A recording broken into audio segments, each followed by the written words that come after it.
Welcome to this edition of SKNIS Week in Review, a program that highlights the top stories of the work of the government of St. Kitts and Nevis for the past week. I'll look at some of the highlights for the week of April 27th to May 3rd. Freedom of Information and Data Protection Bills 2018 passed. PM Harris extends condolences to family of Sgt Davis. St. Kitts and Nevis to conduct country poverty assessment. And Federation observes World Day for Safety and Health.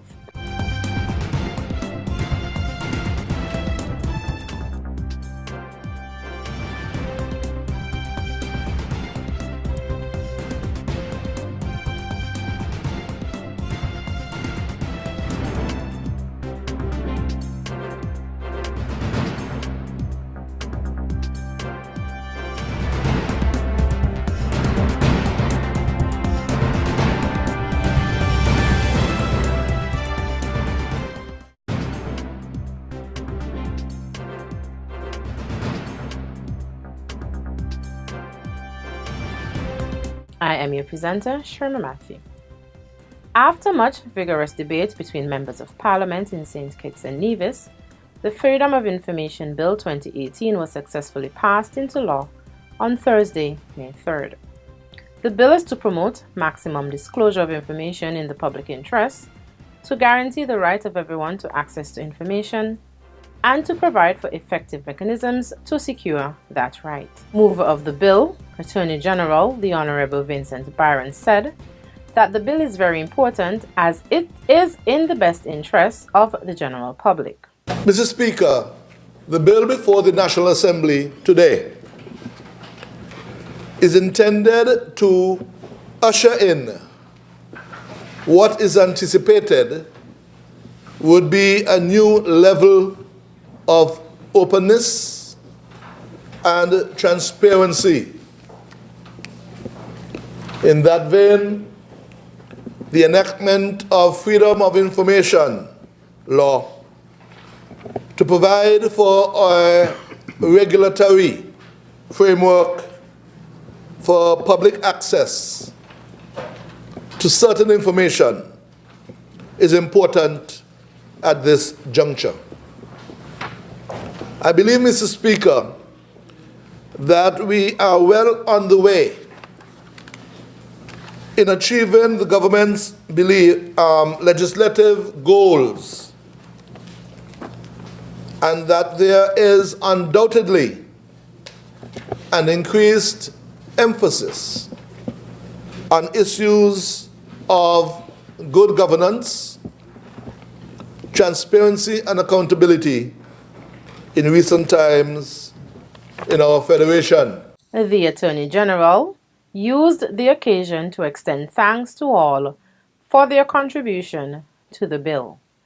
The Data Protection Bill 2018 was also passed on Friday, May 4th, to promote the protection of personal data processed by public and private bodies. Both bills were first read in Parliament on September 15th, 2015.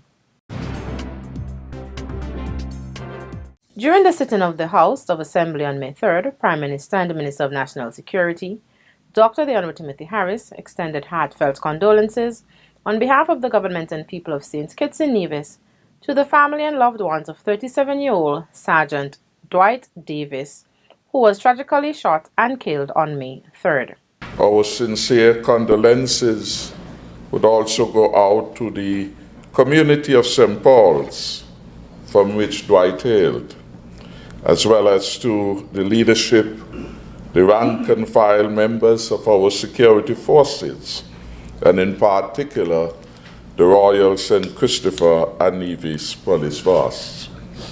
Sgt Davis gave valiant service to St. Kitts and Nevis, working his way through the ranks of the police force, which bestowed upon him a promotion from corporal to acting sergeant on the 1st of June 2016. Prime Minister and Minister of National Security, Dr. the Honorable Timothy Harris. With the last country poverty assessment carried out some 10 years ago, officials in the Department of Statistics are currently in the process of updating the information on the living conditions of persons in the Federation of St. Kitts and Nevis. Against this backdrop, a country poverty assessment is expected to take place from May to December of 2018. To ensure its success, officials from the Department of Statistics in St. Kitts and Nevis are encouraging households once selected to give their full support and actively participate in the Survey of Living Conditions/Household Budgetary Survey, which is a component of the Country Poverty Assessment Survey. The survey is a very important component of the CPA as it ensures levels of poverty by using a multidimensional approach. The data to be gathered include education, health, living conditions, and employment. As part of the training process, enumerators, supervisors will be trained in having a proper understanding of the questionnaire that they will be administering. The other aspects as it relates to conducting interviews, being professional in meeting the household, ensuring them that things are done proper and honestly. This information is very critical, let's say, for one of the things to assessing the level of poverty, and also for use in measuring some of the sustainable goals indicators. And these that will be used in going forward in terms of developing policies and plans. Carlton Phipps, Acting Director in the Department of Statistics in St. Kitts. The Federation joined the rest of the world in observing World Day for Safety and Health at Work on April 28th. It is a day used to promote safety and health in the workplace and to honor those who have died from work-related injury or illness. This year's theme was Generation Safe and Healthy and was meant to highlight the importance of improving safety and health for young workers and for generations to come. In an address to mark the occasion, Permanent Secretary in the Ministry of Labour, Ron Dublin Collins, said that in its efforts to promote decent work, the Ministry of Labour joins employers and workers in renewing the commitment to the development of solutions. Such solutions, he said, were aimed at improving the situation in workplaces, which would create and maintain a safe and healthy environment. The Department of Labour continues to drive various programs in order to achieve its goal of safer and healthier workplaces. To this end, we continue to provide training for all our inspectors. Our inspectors continue to benefit from training to ensure they can effectively support workplaces in creating a national occupational safety and health culture where employers and workers actively participate in securing a safe and healthy work environment through a system of well-defined rights, responsibilities, and duties, and where the highest priority is accorded the principle of prevention. Permanent Secretary in the Ministry of Labour, Ron Dublin Collins. This year's St. Kitts Junior Tourism Minister title went to Ashawn Brown from the Charles A. Mills Secondary School. As a result, Ashawn will participate in the Regional Tourism Youth Congress, which will take place during the State of Industries Conference in the Bahamas from October 22nd to 26th, 2018. Coming in at second was Anya Sithal from Washington Archibald High, and third was Alice Clark from Keon High. The Tourism Youth Congress affords students the opportunity to enhance their research and public speaking skills so that they are equipped to debate and voice opinions on various tourism-related topics. All public high schools in St. Kitts were represented at this year's National Bank Tourism Youth Congress. The Permanent Secretary in the Ministry of Tourism, Colleen Henry Morton, commended the Ministry's partners and the Ministry of Education for following up with the schools and encouraging them to participate in the 2018 National Tourism Youth Congress. Last year we only had 3 schools participating. So it really does warm my heart, and I'm sure the heart of all of the organizers, that all of the government high schools have seen it fit to be involved in this worthwhile competition. Permanent Secretary in the Ministry of Tourism, Colleen Henry Morton. The Forensic Department of the Royal St. Christopher and Nevis Police Force has been boosted following the commissioning of a brand new state-of-the-art forensic lab on Friday, April 27th. The facility is located on the compound of the Tabernacle Police Station and boasts a functional modern design, while the inside is outfitted with state-of-the-art equipment that will assist law enforcement in the detection and solving of crime. It was jointly funded by the Government of St. Kitts and Nevis and the Whitegate Development Corporation. The ground floor of the two-story building features a development lab, drying area, enhancement lab, receiving area, exhibit room, ballistics lab, bulk storage and space for equipping an indoor test firing range. On the top floor, there are offices, server rooms, conference training room, bathrooms, dormitories, showers, consumable storage, and a kitchen. Cleaver Solutions Limited, a Trinidad-based company, constructed the building and also acquired and installed many of the special equipment that will be used by the police and civilian technicians.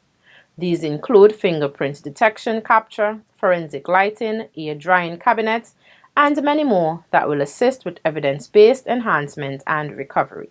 All these equipment bear the Foster and Freeman technology, and these are the leaders and manufacturers of forensic science equipment. Your forensic laboratory is of world-class standard to the necessary ISO requirement, and we are grateful that this administration, under the guidance of the Prime Minister, has allowed us to be part of this experience. Managing Director of Cleaver Solutions Limited, Clive Bikram.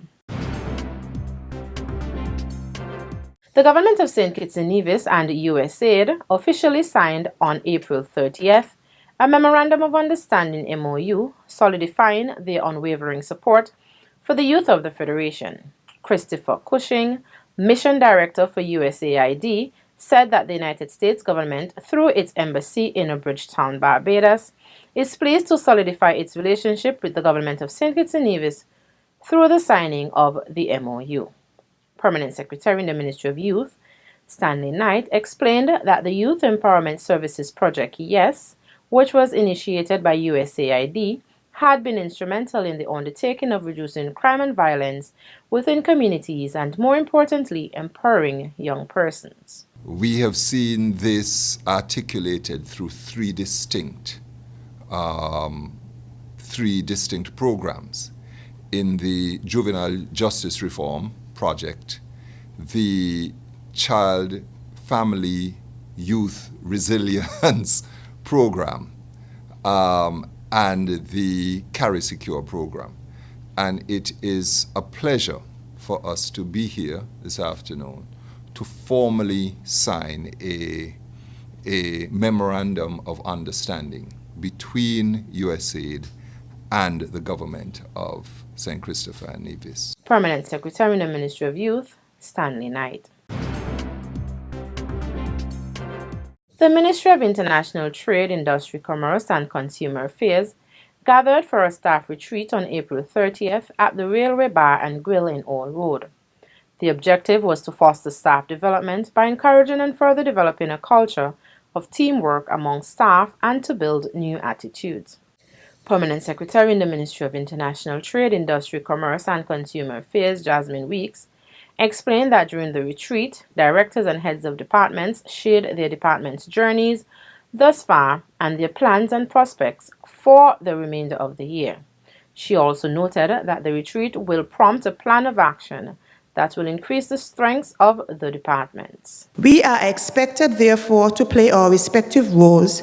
Therefore, it is hoped that we would, in going forward, engage in a planning process that involves team members at all levels, to build a more effective team in and across departments, to take stock of progress in our various undertakings and be receptive to organizational change initiatives, to engender creativity and synergy around problems or future directions, and to create a shared ownership in key planning issues. These are just but a few steps we hope to undertake coming out of this retreat. Permanent Secretary in the Ministry of International Trade, Industry, Commerce and Consumer Affairs, Jasmine Weeks. Gardens Housing Project residents in Bastia can now benefit from a new sewage plant that was made operational on May 1st, which will resolve issues that the residents faced with a previous malfunctioning sewage plant. Minister with responsibility for housing, the Honorable Eugene Hamilton, expressed that the ministry had fulfilled a promise to that community with the delivery of a brand new sewage plant. He thanked the Board of Directors at the National Housing Corporation, persons on the ground who worked tirelessly on the project, the homeowners for their patients, the employees of Parks and Beaches, and Chemtron, chemical and electronic company. Chemtron, which is based in Jamaica, was solicited to appraise and recommend changes and replacements for a better sewage plant.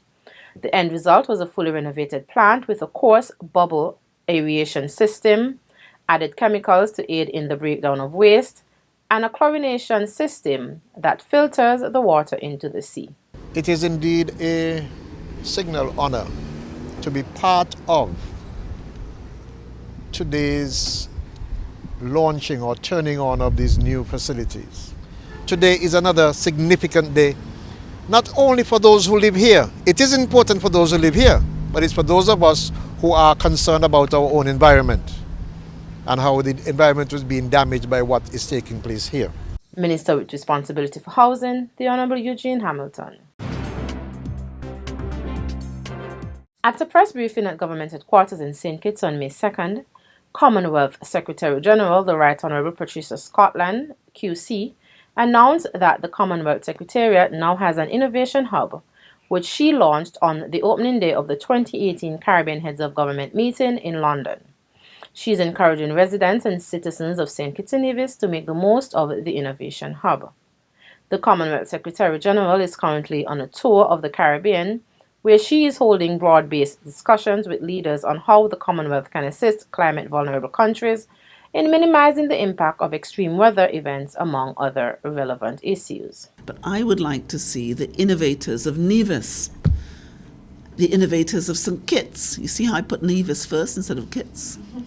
Both going onto that website and telling us what is it that you are creating, because I was told by the Premier that Nevis produced 8 of the Caribbean cricketers. I won't tell you how many St. Kitts produced. So we know that there is real innovation in our region, and we want it to be shared with everybody. And St. Kitts has brilliance and beauty. Commonwealth Secretary General, the Right Honourable Patricia Scotland, QC. Thanks for viewing SKNIS Week in Review. I am Sherma Matthew. See you next week as we continue to update you, the general public, on what's happening in and around the Federation. Stay up to date with news, programs, and activities of the government with SKNIS. Like us on Facebook. Listen to us on SoundCloud.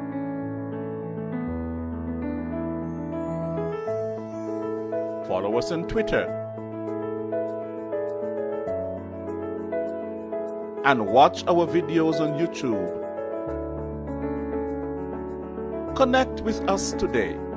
SKNIS, St. Kitts and Nevis Information Service.